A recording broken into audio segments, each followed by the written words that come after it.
Next, we will discuss the dining philosopher problem, which is also one of the process synchronization issue. और reader writer भी है, आप उसको भी साथ में देख लीजिएगा.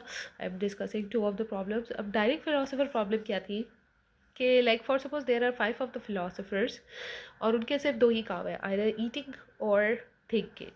While when they have to eat, they are sharing the common food, and none of these philosophers are coordinating with one another.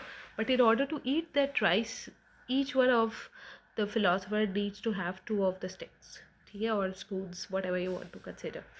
और condition हमने उसमें ये लगाई है कि आपने पहले लेफ़्ट फॉर्क उठाना है, फिर राइट फॉर्क उठाना है, ठीक है.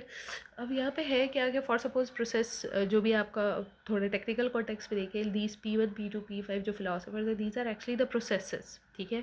And rice is the common data that is shared among all of these philosophers or processes, but in order to get that they need to have 2 of these resources that is present, first stick and then the second stick.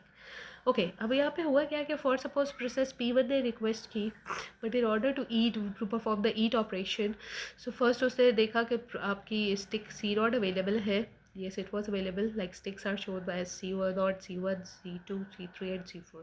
yes, it was available, it picked that. और फिर उसके बाद C1 उसने ले ली. अब P2 ने जब request की, उसने देखा कि first of all it made the request for C1, it was not available as it was occupied by P1. और उससे फिर उसके बाद चेक किया C2 रिसोर्स को, it was available, it took that and it kept on waiting कि जब तक C1 रिलीज नहीं होता.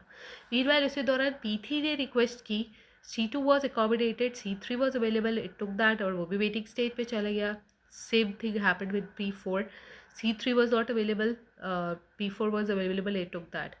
अब यहाँ पे क्या है, व्हाट इन केस अगर इनके वो बहुत ही ज़्यादा टाइम ले रहा है प्रोसेस कंप्लीट होने में, एंड इनफाइनाइट टाइम है उसमें रिलीज़ होने के लिए चलता जा रहा है, तो क्या होगा, आपका इंटायर प्रोसेस एग्जीक्यूट ही नहीं हो पाएगा, ठीक है, whatever you needs to do, because वो वेट ही करते रहे. अब वो इसने रिलीज़ किया, वो लेगा तो वेट करता रहेगा. सो इस सिचुएशन में जाए, और अगर मैक्सिमम भी देखें तो अगर आपकी 2 ही प्रोसेस एग्जीक्यूट हो रहे हैं, बट बिफोर दैट कि जब आपके process P2 P3 P4 P5 wait करते रहे, और आपका जो डिज़ायर्ड अमाउंट ऑफ टाइम था जिसमें प्रोसेस की एग्जीक्यूशन कंप्लीट हो रही थी, इट वोंट बी पॉसिबल.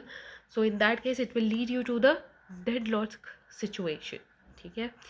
तो in order to avoid this, और अगर आप दूसरे हैंड सिचुएशन साइड से देख लें कि फॉर सपोज P1 ने अगर अकोमोडेट कर भी लिए 2 रिसोर्सेज को, तो दूसरा अगर कोई अकोमोडेट कर भी सकता है, सो that is P3. Means maximum of 2 of the processes can do that. बाकी सारे तो वो कंप्लीट कर ही नहीं पाएंगे, वो भी आपकी एक किस्म की डेड लॉक सिचुएशन बन जाएगी, ठीक है. So for that the solution is कि we can set the condition कि philosopher is only allowed to pick up the fork or the stick only when if the left is available. अगर left stick available है तो ही वो right stick को उठाएगा.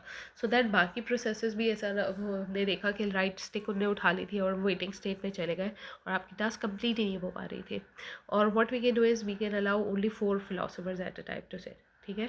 सो we can sort out this problem of the direct philosopher through the semaphores using the weight and signal function. What we are doing over here कि first of all जो भी मेरा आपका प्रोसेस इंटरेस्टेड होगा, it will execute the function of the wait, और वो chopstick of I लेगा. Like for suppose we are considering process P1, what it will do, chopstick of I की value लेगा C ऑफ नॉट, जिसमें उसे 0 की value मिल जाएगी. It means if that was available it will take that, और फिर वो नेक्स्ट कंडीशन में आके वेट फंक्शन को एग्जीक्यूट करेगा and the value will get incremented by 1 because it has to come by that, क्योंकि 5 आपके पास रिसोर्सेज है तो value would was 5, that's why. So it will get incremented from 0 to 1 mod of 5, modulo of 5 से अगर हम लें उसके साथ तो आउटपुट आपको 1 मिलेगा, ठीक है. So once the process has taken both of these 2 chopsticks of C0 and C1, it will perform the operation of eat, and once it has been done it will again release those chopsticks, the first the left one and then the right one, by using the signal function, like signal of chopstick of I and signal of chopstick of I plus 1 by 5. Only then in that case the process P2 would be able to do that. So this is how it's working.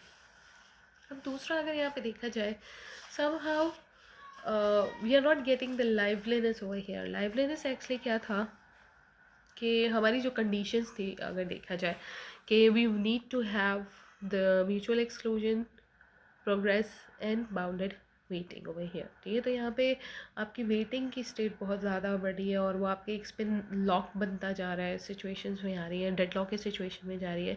So obviously processes को आपको wait करना पड़ रहा है, चाहे आप mutex lock use कर रहे थे या सेमाफोर्स यूज़ कर रहे थे, जो कि एक्चुअली आपकी प्रोग्रेस की कंडीशन को और बाउंडिंग वाइटिंग के क्राइटेरिया को वायलेट कर रहा है। सो समहाउ इसमें अगर हम लोग देखें कि आपकी लाइवलीनेस, जो liveliness is actually set of properties of the system, जिसने इस चीज़ को सेटिस्फाई करना है कि आपका जो मेन प्रोग्राम या इंस्ट्रक्शंस एग्जीक्यूट हो रही है प्रोसेसेस की, it's executing in the progressive order.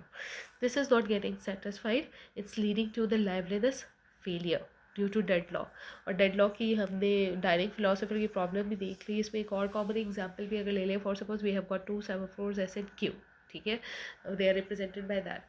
तो यहाँ पे आपका लाइक दोनों सेमाफोर्स है।